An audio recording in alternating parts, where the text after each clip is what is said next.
আল্লাহ নবী বলেছেন, এই আল্লাহর জমিনের বুকে লা ইয়াবকা মিনাল আরদে বাইতে মাদারিন ওয়ালা আবারিন ইল্লা আদখালাহুল্লাহু কালিমাতাল ইসলাম বিইজ্জি আজিজিন ওয়া বিযিল্লি জালিলিন। তোমরা যতই ইসলামকে অসহ্য করো, এমন এক সময় আসতেছে এই পৃথিবীর আনাচে কানাচে পুরা দুনিয়াতে আল্লাহ ইসলামের এই দাওয়াত পৌঁছায় দেবে, ইসলামের এই দিন পৌঁছায় দেবে। এই দিন গ্রহণ করে কেউ ইজ্জত পাবে অবিজল্লে জালিলিন, আর এই দিনকে প্রত্যাখ্যান করে কেউ দুনিয়া বেইজ্জত হবে, কিন্তু ইসলাম প্রত্যেক ঘরে ঘরে ঢুকে যাবে। আসেন, এখন কাশ্মীরের মুসলমান জঙ্গি 83 বছর চলে গেল, কাশ্মীরের গণভোট আজও হলো না। ফিলিস্তিন, দ্বিতীয় বিশ্বযুদ্ধে হিটলার 60 লক্ষ ইহুদিকে হত্যা করেছে, 60 লাখ হত্যা করে কয়েকজনকে জীবিত রাখছে। তোমরা কয়েকজন থাকো, সব মেরে ফেললে আগামী প্রজন্ম তোমরা কি জিনিস ওরা বুঝতে পারবে না।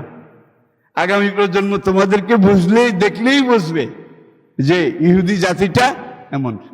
প্রিয় ভাইরা, তাহলে ফিলিস্তিনে গণভোট হলো না, কাশ্মীরে হলো না, হ্যাঁ, জিংজিয়াং, উইগর, কাশগর কোনোখানে হলো না।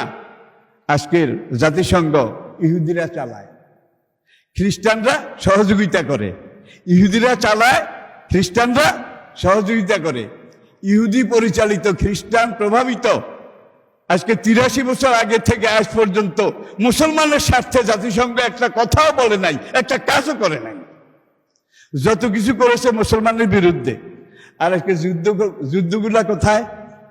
এই যে ইউক্রেন রাশিয়া, এটা তো অনেক, তাও বোধ হয় দ্বিতীয় মহাযুদ্ধের পরে এই একটা খেলা আমরা দেখলাম, দ্বিতীয় বিশ্বযুদ্ধের পরে। কিন্তু দেখেন, ইরাকে যুদ্ধ, আফগানিস্তানে যুদ্ধ, নাকি যতগুলো যুদ্ধ আছে সব মুসলমানদের জায়গায়, ওদের জায়গায় কোনো যুদ্ধ নাই। এর কারণটা কি? আর জাতিসংঘ আজ পর্যন্ত যত কিছু করেছে মুসলমানের জন্য কিছু করেনি। শুধু আপনাদের জন্য কোনো বিশ্ব মোড়লও নাই, বিশ্ব সালিশ দরবারও নাই। আপনাদেরকে নিজেদের শক্তিতে, ইমানে টিকে থাকতে হবে। আর যদি এই টিকে থাকতে চাই, উদখুলু ফিস সিলমে, উদখুলু ফিস সিলমে যদ্দুর পারো, উদখুলু ফিস সিলমে সুবিধা মতো, নাকি কাফা? কাফা পুরাপুরি ইসলামে। এখন আজকে আমাদের এই বিভ্রান্তি, আমাদের ভুল ভ্রান্তি, আমাদের স্লিপনেস, যেখানে যত কিছু আছে একটাই কারণ, সেটা হলো উদখুলু ফিস সিলমে কাফা। এটা আমাদের মধ্যে নাই। পুরোপুরি আমরা ইসলামকে মুখে বলি, কিন্তু ইসলাম এখানে যায়নি, ওখানে স্থান পায়নি।